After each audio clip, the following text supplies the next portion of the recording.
Olá, bom dia para você, telespectador da Band TV. No ar mais um Boca no Trombone. Você sabe, aqui a gente debate sempre um tema do momento e responde dúvidas com a nossa consultoria sobre direito previdenciário e também o direito trabalhista, sempre aos domingos pela manhã aqui na sua Band TV. Participe do nosso conteúdo, das nossas mídias sociais. Tem o Facebook, tem o site, tem o canal do YouTube, sempre colocando a nossa hashtag Boca 30 anos. E usufrua aí da nossa produção de conteúdos, programas da Rádio Bandeirantes, aqui da Band TV, postados aí nesses meios de interação. Bom, você sabe, né? Na última quarta-feira foi posta lá pelo presidente da República a PEC da reforma previdenciária. E o tema é esse, não poderia ser outro. E quem eu convidei? Os especialistas em previdência para falar comigo, em nome de Pereira da Costa Advogados, a doutora Maria Isabel Pereira da Costa, pela OAB, presidente, né, da OAB Canela Gramado, doutora Anne Miller, está com a gente na manhã desse domingo. Em nome do Marili Seguros, a doutora Marili Recchia está conosco para trazer a sua experiência e colaborar no debate. E também, em nome de KS Advogados, a doutora Luciana Souza, para interagir também sobre o tema da Previdência. Daqui a pouquinho, gente, olha, pode mandar. Tem dúvida? Participa muito do programa, porque vai ser a reforma da Previdência, ó, passada limpo, aqui no Boca, 30 anos, protegendo o seu direito.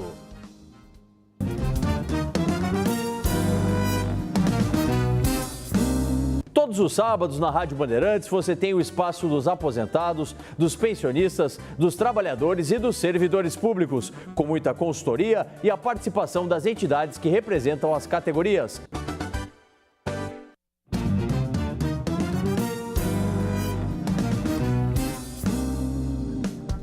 Voltando com o Boca no Trombone na manhã do seu domingo, é o nosso espaço aqui de previdência, de direito do trabalho, nas manhãs da Band TV. Participe do programa, está aí à disposição o nosso WhatsApp, também o nosso e-mail, e você pode participar mandando a sua questão, interagindo lá pela nossa fanpage no facebook.com/programa Boca no Trombone. Hoje o tema não poderia ser outro, né? É a reforma da Previdência. Estão comigo aqui as meninas.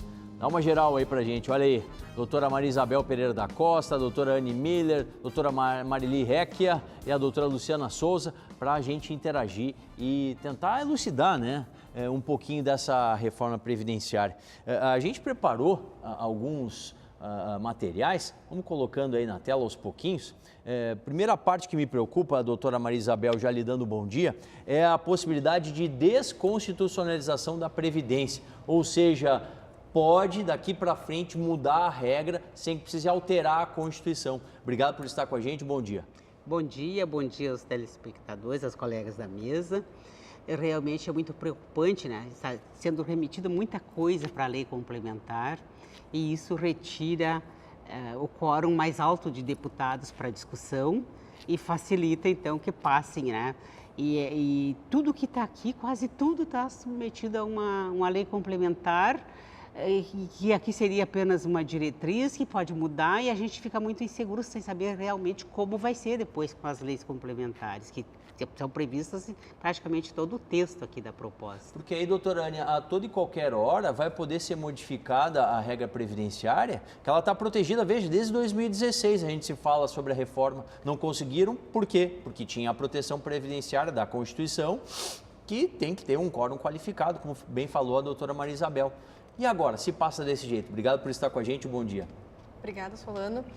Realmente eu fico muito preocupada porque a gente fala dessas últimas reformas, mas a gente esquece de dizer que desde 1988, quando a Constituição trouxe o nosso sistema de seguridade de previdência, a lei do INSS, né, como a gente fala, ela vem sistematicamente sendo alterada. Tivemos grandes alterações em 98, em 99, em 2013, enfim. 2015. Então é só mais uma alteração que causa uma insegurança jurídica. Doutora Marili, agora é posto, né, pelo texto da reforma, a questão da idade mínima, né? Se coloca aí para os homens 65 e para as mulheres 62. Num país de dimensões continentais, isso acaba trazendo muitas situações de prejuízo. Porque se aqui no Sul nós temos, né, uma expectativa de vida maior, as pessoas vivem mais tempo, os nossos irmãos lá do Norte, do Nordeste, pouco vivem além dessa idade. né? Será que não seria o caso se adotar uma regra diferente, de forma a regionalizar a questão da idade mínima? Qual é a sua opinião? Obrigado por estar com a gente, bom dia. Obrigada, bom dia aos telespectadores, obrigada pelo convite. Eu concordo sim que poderia ser feito dessa forma, ser regionalizado, porque é como tu falou, né? Cada região tem uma influência do tempo, né, de trabalho, como a gente sabe também tem os produtores rurais que eles trabalham muito mais arduamente, de sol a sol, do que nós. Então tem que ter regras diferentes para que a gente possa alcançar todos. Sim. Doutora Luciana, com a inserção dessa idade mínima, ao seu ver, praticamente durante um período aí à frente, vai acabar a aposentadoria por tempo de contribuição? Porque agora é 65 para o homem e 62 para a mulher. Bom dia. Bom dia. Sim, a aposentadoria por tempo de contribuição será extinta. Ela só continuará para quem se inserir em alguma das regras de transição. Mas para quem não for incluído em regra de transição, sim, ela será extinta e será necessário cumprir a idade mínima. A senhora fala de regra de transição, olha só essa questão da Lenir. Como fica a minha aposentadoria? 57 de idade e 15 anos de carteira assinada. É um caso clássico, né? A gente até pode passar o segundo slide, tá aí, vai aparecer na tela, que nós teremos 3 regras de transição. Temos 3 regras de transição. No caso dela, a carência para aposentadoria por idade pelas regras atuais, ela já cumpriu, mas não tem ainda a idade de 60 anos. Então, ela teria que cumprir a idade de 60 anos, mas como se for aprovada essa reforma, então ela vai ter que contribuir por mais tempo, porque a carência vai passar de 15 para 20 anos. Sim. E sim. a idade para 62 anos. Doutora Anne, no tocante a esse período transitório aí, como são 3 regras específicas, cada uma trazendo a sua peculiaridade. Muito mais trabalho para o profissional, para o advogado, poder ofertar a opção mais justa lá para o segurado se aposentar. Esse pré-aposentadoria cada vez se mostra mais importante? Com certeza, Solano. Eu acho que cada vez mais o segurado tem que procurar um profissional para ele entender que a aposentadoria é uma coisa muito séria, ela se torna irrenunciável, ele vai depender daquele valor para o resto da vida e às vezes um benefício mal concedido vai ter um reflexo para o resto da vida daquela pessoa, né? Sim. Então tem que se procurar um profissional. E como as colegas estavam comentando, existe mais de uma regra de transição e outra coisa, tratando também da insegurança, porque as regras de transição, elas partem agora da promulgação da lei, se for aprovada, só que elas continuam se perpetuando, porque enquanto for aumentando a expectativa de vida do brasileiro, as regras vão mudando. Então, essa proposta que nós temos hoje é apenas um embrião do que ainda está por vir. Então, nós, previdenciaristas, estamos um pouco apavorados, porque é muita informação, é muita regra de transição e a gente não tem um fim das transições, elas vão se perpetuar. Sim. Doutora Maria Isabel, outro tema que muda pelo texto da PEC é a questão do cálculo. Né?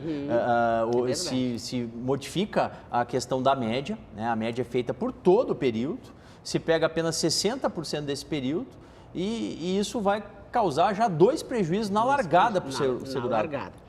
Porque agora, atualmente, se abandona 20% das mais baixas e faz a média com 80% das mais altas. Isso está um valor bem mais alto. Se tu pega no geral, aí já baixa a renda mensal inicial.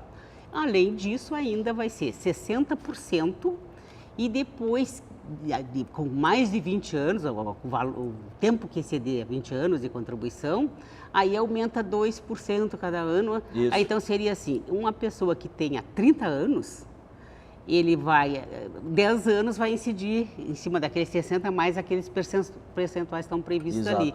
Mas vai ser, assim, extremamente, duplamente reduzido, exatamente. Com essa média bem mais baixa. Verdade. Doutora Marili, veja só, a maioria dos segurados vão ter que trabalhar 40 anos ou mais para conseguir ter o valor da sua média contributiva. Veja só, isso num país como o nosso, que temos, infelizmente, um grande número de desempregados, uma pouca oferta de empregos, né, o mercado informal cada vez aumentando mais, é uma possibilidade de futuramente poucas pessoas virem se aposentar, na sua opinião? É uma grande possibilidade de poucas pessoas se aposentarem porque elas não têm aquele desconto obrigatório, as colegas me corrijam se eu estiver errada, O desconto obrigatório que antigamente se tinha, que pelas pessoas trabalharem muitos anos nas empresas, então a gente tinha a aposentadoria dada como certa. Hoje em dia, como o mercado informal cresceu muito, Sim. as pessoas não têm a mesma preocupação de pagar a previdência privada, a previdência social. Sim. Então, o governo, vendo esse cenário mudar no Brasil, ele lançou a previdência privada com o incentivo do governo, onde esse trabalhador autônomo pode abater até 12% do faturamento bruto anual Sim. da previdência privada. Então, esse é uma forma do governo fazer com que essas pessoas realmente tenham uma previdência para o futuro. Sim. O que ocorre é que no Brasil nós não temos uma cultura de uma educação financeira e uma educação previdenciária. Nas escolas não se ensina a cuidar do futuro, a ter uma organização financeira. Sim, por isso da importância, né, doutora Anne, a senhora estava falando, do advogado nessa situação. Com certeza. De poder organizar essa vida, né? Essa vida do segurado. E aí vem bem ao encontro do que a doutora está dizendo. E a gente encontra, assim, muita dificuldade das pessoas quererem realmente pagar uma previdência social ou até mesmo a privada, e as pessoas estão desacreditando na previdência social, Sim. tendo em vista tanta mudança. Vamos responder mais uma questão aqui, que são muitas, estão chegando muitas questões. O Adriano de Montenegro, doutora Anne, trabalho no polo petroquímico desde 1999. Tem o direito em periculosidade ou não? Ele quer saber, na verdade, sobre a aposentadoria especial. A aposentadoria especial é eu acho que para mim, é uma das coisas que mais pegam nessa nova proposta, porque ela está endurecendo muito as regras. Então, se nós formos parar para analisar os casos concretos, a aposentadoria especial vai virar uma aposentadoria comum. E o que me deixa mais perplexa também é que a gente entende a dificuldade daquele do trabalhador que também trabalha com a insalubridade, então com aquele agente nocivo no dia a dia do trabalho, ele vai perder o direito à conversão. Eu só queria deixar um alerta, Solano, porque esses dias uma senhora me ligou apavorada, que é a questão da acumulação dos benefícios. Sim. Para quem está nos assistindo, é preciso deixar claro que quem já implementou os requisitos, tem o direito adquirido, pode ficar tranquilo que vai se manter quem já recebe acumulação de benefícios. Sim. Também. E do mesmo jeito, a aposentadoria especial. Quem já cumpriu os requisitos hoje em dia vai manter o direito. Agora, quem não cumpriu, como no caso dele, que ele falou que a partir de 99, provavelmente vai perder o direito. É como a doutora Anne está dizendo, né, doutora Luciana, é um benefício que praticamente vai ficar extinto. Tem que cumprir o tempo especial, tem que cumprir uma idade mínima e tem que cumprir o somatório, né, dos pontos da idade e do tempo especial. Realmente esse é um dos pontos, eu concordo com os colegas, é um dos pontos mais nocivos dessa proposta de reforma, porque praticamente vai inviabilizar, vai dificultar muito a obtenção da aposentadoria especial. E, além disso, também exclui a possibilidade de aposentadoria especial no caso de periculosidade. Então, esse é mais um revés da reforma da Previdência. Sim. Outra questão, doutora Maria Isabel, do Fernando, diz ele, 48 anos de idade e 34 de contribuição. Como fica a transição no meu caso? Ele não tem os 35 ainda. Não tem ainda os 35 e também não tem a idade, né? Então, ele vai entrar nessa, como a gente falou antes, nessa regra de transição permanente. Ele vai entrar num escalonamento de a cada ano aumentar a idade e aumentar o período de contribuição até chegar no somatório. Ou seja, tem que fazer cálculo. Tem que fazer cálculo. Não, e outra coisa, aí tu faz cálculo, eu já fiz vários aqui, aí tu chega lá, bom, aqui com essa idade daria, mas daí tu vai ver, ele atinge 99 pontos e lá é 103, então tem que ir mais um pouquinho. A maioria das pessoas só vai conseguir quando chegar nos 105 pontos, que é o limite para homem e 100 para mulher. Exatamente. Né? Então, quando chegar lá, o que ele vai ter que ter? 65 anos o homem e 40 de contribuição. E a mulher, 62 e 40 de contribuição. Tem então, que estudar, vai né? num escalonamento ali e é uma coisa assim que muito macabra, eu acho. Porque é como se oferecesse um sorvete para uma criança. Ó, se tu chegar até aqui, eu te dou esse sorvete. Ele chega, tu dá mais um passo para trás. Ele chega, tu dá mais um passo para trás. Derreteu tudo. Pronto. Outro ponto, meninas, a gente vai botar na tela aí, é a aposentadoria rural. Ó, tá mudando, muda a idade e muda o tempo. Né? A idade ela fica de 60 anos tanto para homem quanto para mulher E 5 anos a mais acrescidos, o pessoal do campo já tem dificuldade, doutora Marili, né, com a questão da safra. Tem meses que ela não acontece e há uma exigência agora também de que o grupo familiar, no mínimo R$600 por ano, ele empregue junto ao INSS. Dificulta também para o pessoal que bota o alimento na nossa mesa. O produtor rural, ele deveria ser tratado de uma forma muito especial na Previdência Social, porque, como eu falei no início, o desgaste deles, eles trabalham com agentes nocivos, que são aqueles fertilizantes para a agricultura, enfim, seria um caso que deveria ser tratado com uma especialidade muito grande e que fosse realmente reduzido o tempo de contribuição, que não fosse tanto tempo, 20 anos é muito tempo. Porque pelos estudos, né, doutora Anne, poucas pessoas atingem esse patamar, né, de 20 anos para cima, é uma minoria, cerca de, pelos dados do IPEA, em torno de 1/4 dos brasileiros consegue ter isso. Os profissionais do campo é uma característica. E mais, aquele chamado tempo fictício, né, que a gente tinha, a doutora até falou na questão do especial, aqui também vai se aplicar. Não vai ser mais possível usar, né, o tempo da lavoura em outros benefícios. Sim, até da região que eu venho, né, falando de Canela Gramado, nós temos ainda uma grande área rural e eu atendo bastante o agricultor. Então, me preocupa muito também, além da idade, da contribuição, para a mulher, porque a gente sabe que a mulher fica muito também cuidando dos filhos, aquela coisa toda, e ela vai ter além da dupla jornada, ela vai ser duplamente penalizada, porque ela vai ter que atingir a mesma idade do homem. E eu te pergunto, tu imagina, tu cristaliza a figura de uma mulher com 60 anos de idade, carregando uma enxada, uma pequena agricultora? Não tem como, é inviável, totalmente. O Ricardo, lá de Bagé, doutora Luciana, minha mãe tem 62 de idade, ela gostaria de saber qual a idade mínima para o auxílio idoso na Previdência Social. É o BPC, é o clássico BPC aqui. BPC, o benefício de prestação continuada, que pode ser deferido ou para deficientes ou para idosos. Hoje, a regra é 65 anos de idade, mas essa regra está para mudar. Aí teria 2 faixas, a primeira faixa começando aos 60 anos de idade, e recebendo apenas R$400, e a segunda faixa a partir dos 70 anos de idade, aí sim chegando ao salário mínimo. Quer dizer, vai retardar mais 5 anos ainda para atingir o valor do salário mínimo. Imagina uma pessoa pobre que vive em condições de miserabilidade e tem uma longevidade de 70 anos. Não tem como, não. E a questão da desconstitucionalização, porque vai atingir o valor mínimo do benefício, né? Exato. Doutora Maria Isabel, olha só, está na tela já um outro benefício que eu considero assim, muito preocupante, essa mudança. A aposentadoria por invalidez, que mudou o nome, fica bonito, por incapacidade permanente, mas a mudança é como está aí, ó, o valor do cálculo, 60% da média de salário de contribuição é o mesmo do benefício comum, né? Mais 2% a cada ano que excede os 20. Né? Mas eu lhe pergunto, o pessoal não vai, mesmo estando doente, não vai mais querer ter o benefício, porque ele vai preferir trabalhar doente do que receber 60%. Do que receber 60%. É uma crueldade isso, né? Mas não tem diferença. É isso aí mesmo, é a mesma regra da remuneração. Mas quem não puder, porque tu falou, daqui a pouco a pessoa está doente, mas tem condições ainda de trabalhar. Mas quem não tem... E quem não tem? E quem tiver um acidente de qualquer natureza, porque o acidente de trabalho ainda está protegido. Um acidente de qualquer natureza, uma pessoa jovem, vai receber assim 60%? Isso. A doutora coloca bem, porque o acidente... Está proibido. Doenças graves. Decorrentes de acidente de trabalho, né? E as doenças profissionais, esses 3 estão lá.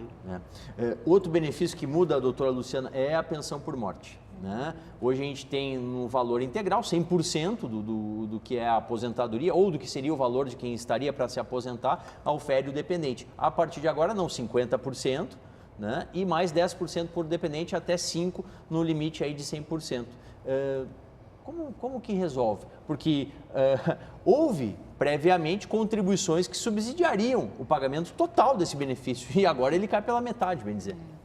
Esse é um outro ponto de retrocesso da proposta de reforma da Previdência, porque nós estamos voltando atrás. Em 95, a legislação previdenciária já foi alterada para corrigir essa distorção e tornar o benefício de pensão por morte em 100%. Porém, agora estaremos voltando atrás para ficar, como tu bem falaste, 50% mais 10% para cada dependente previdenciário. no limite máximo de 100%. Então, esse é um dos pontos que vai prejudicar bastante os dependentes do segurado. Sim. A Simone, ela é lá de Cachoeirinha, doutora Anne, ela diz assim, ó, minha mãe encaminhou a aposentadoria em novembro do ano passado. Está com 67 anos e contribuiu os 15 anos. Ainda não veio resultado. É possível fazer algo para agilizar esse processo? É possível, Solano. Os advogados têm entrado com mandados de segurança para destrancar o pedido administrativo. Você tem conhecimento que hoje em dia o INSS tem pedido 180 dias para as análises dos benefícios. É muito tempo. É muito tempo. Muito tempo, né? Eles também estão, Legalmente seriam 45, né? Eles estão muito ocupados com o pente fino e pente grosso agora. Verdade, verdade. Mas só esse negócio da Por pensão. favor. O negócio que assusta bastante é aquele negócio de não poder acumular benefícios que tem fontes de arrecadação diferentes, fontes de custeio A diferentes. gente vai falar daqui a pouquinho. bom. Tá. Mais uma questão aqui, doutora Luciana Cláudia, ela é lá de Canoas. Já estou aposentada desde os 48 anos, por tempo. Hoje tenho 54. Continuo trabalhando, descontando o INSS.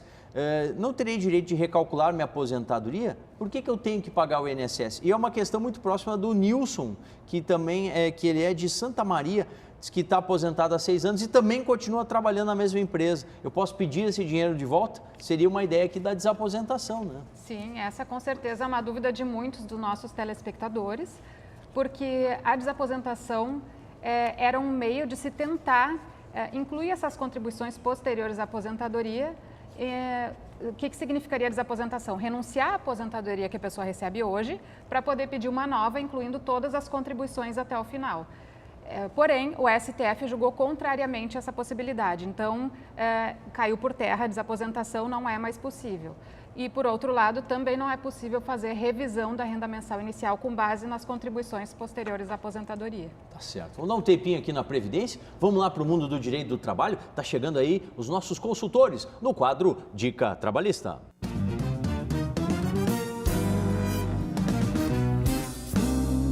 Muito bom dia, Dr. Paulo André Solano e queridos telespectadores do programa Boca no Trombone. O Dica Trabalhista de hoje irá responder a dúvida enviada pelo João, final do telefone 7944. Ele pergunta: a empresa pode dispensar um funcionário por justa causa após 3 advertências não ocorridas no mesmo mês? João, a resposta é depende. Por quê? A dispensa por justa causa ocorre quando o empregado comete uma falta grave a ponto de quebrar a relação de confiança entre o empregado e o empregador. As hipóteses de justa causa estão previstas no artigo 482 da CLT. Porém, não existe nada na lei que diga que o número X de advertências ou suspensões acarrete uma dispensa por justa causa. Existem 3 tipos de medidas disciplinares que são aplicadas no caso de um ato faltoso pelo empregado.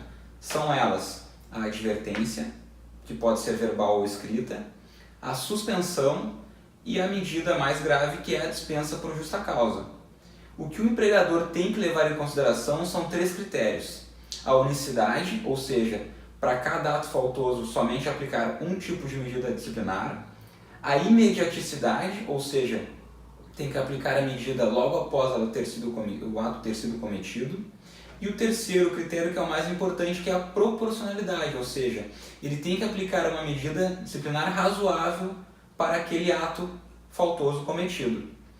Tá certo? O Dica Trabalhista de hoje fica por aqui. Um abraço e até a próxima. Tá certo. Obrigado ao doutor Diego Paim, do Dias e Paim Advogados, nosso time de consultores. Mande sempre dúvidas também sobre direito do trabalho aqui no Boca no Trombone. A gente está com as meninas aqui, as especialistas em direito da Previdência, examinando, né, vendo como que está posta a PEC da reforma previdenciária. Vamos falar agora dos servidores públicos. Bota na tela para a gente aí o slide sobre os servidores, né? Doutora Maria Isabel, a gente tem também a idade mínima, os servidores mudando, eles já têm idade, mas agora muda, né? Passa para 62 para as mulheres e 65 para os homens. O tempo de contribuição também tem uma alteração, ainda há necessidade de 10 anos no serviço público e 5 no cargo. E o valor do benefício vai ser calculado como no regime geral. Como no regime geral. E as regras de transição são muito, mas muito próximas também do regime geral. E agora, para o servidor público? é agora para o servidor público. A senhora é uma servidora pública aposentada, Pois é, hein? é verdade, é verdade. O servidor público já implementou os requisitos, esse está tranquilo. Mas, por exemplo, tem até uma pergunta ali de um ouvinte que teria 54 anos e 37 de contribuição, 37 alguma coisa. Sim. E que ele pergunta como é que ele fica para aposentadoria como servidor público. Ele implementa esses requisitos de 10 anos no serviço público e tudo mais. 5 no cargo. E já passou, então ele tem 37. Só que ele tem 54, ele precisava ter 61 anos agora. Né? Como ele não tem em 2019, ele vai ficar numa corrida assim. Ele vai aumentar a idade, cada ano que passa aumenta meio ano na idade e cada ano que passa também aumenta na contribuição. Vai ter que ir para o cálculo, mas possivelmente a situação dele vai ser bem difícil, vai tomar pontos também, tem que chegar nos pontos. E a sua opinião sobre a possível taxação a mais para o servidor? Porque agora muda a alíquota de contribuição, né? Muda para o INSS, pode mudar para os servidores públicos também. E isso é uma coisa que o governo está vendendo como, quem ganha mais paga mais. Só que tem uma coisa assim, quem ganha 30, vamos facilitar para o telespectador acompanhar no cálculo. Se ganha 30 e fosse 10%, ele pagava 3 mil por mês. Se ganha 1.000 e paga 10%, ele paga R$100 por mês. Então, já não paga muito mais, R$100 não é muito menos do que 3 mil, mas aí não chega a ser mais numericamente, que é aumentar e escalonar. E quem ganha acima de 15, ele parece que vai para 16%. Isso. O servidor público já é 14% aqui, sim. e já atinge. Vai aumentar, e outra né? coisa, atinge ativos, aposentados e pensionistas. Todo mundo. E quem ganha acima de 39 mil vai pagar 22%, mais o imposto de renda. Taxação Só que grande. tem uma coisa, esse que ganha vai pagar 22%, quando ele se aposentar vai ser o teto. Ele vai ser confiscado. Doutora Anne, professores também muda, né? E a partir de 60 anos vão se aposentar, o tempo mínimo vai para 30 anos, dificulta a coisa. Com certeza. O professor também. São essas categorias que a gente fala que deveriam ter sido olhado com um pouquinho mais de carinho, né? Porque a gente precisa dar equidade para esses profissionais para ter uma igualdade. Então, a questão dos professores, assim como da insalubridade, enfim, eu acho que vão ser muito prejudicados também. Doutora Marili, a senhora queria falar um pouco sobre a questão da previdência privada? Sim. Tem a opção, como a gente estava falando, né? Como vai ocorrer todas essas mudanças na Previdência, existe a Previdência privada. Só que o grande problema que nós notamos no mercado securitário é que o próprio segurado não está muito preocupado com a sua aposentadoria quando ela é sobre responsabilidade dele. Sim. Eles pagam no máximo, a grande maioria, a gente notou que resgata a Previdência como em 24 meses. Isso é lamentável. Muito pouco tempo, né? Pouco tempo. Doutora Luciana, para a gente concluir rapidinho aqui, o Fucile, diz ele, 30 de contribuição, 54 de idade, vai ter que trabalhar até os 65 com a nova reforma?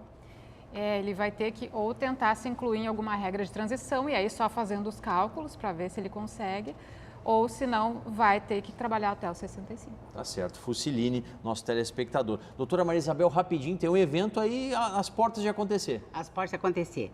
O IARGS, estamos organizando através do IARGS um evento para falar sobre a proposta, onde nós vamos trazer juízes federais, deputados federais, senadores, enfim, advogados especializados, personalidades do Previdenciário para discutir essa reforma. Vamos divulgar aqui. Vamos fazer a cobertura. Dia 26 de abril, não tenho ainda o local, porque precisamos também definir mais algumas coisas. Maria Isabel, Anne, Marili, Luciana, muito obrigado por hoje. E a gente volta a semana que vem, vai ter de novo PEC Previdenciário. Olha, assunto que não vai faltar sobre a reforma da Previdência aqui no Boca. 30 anos protegendo o seu direito.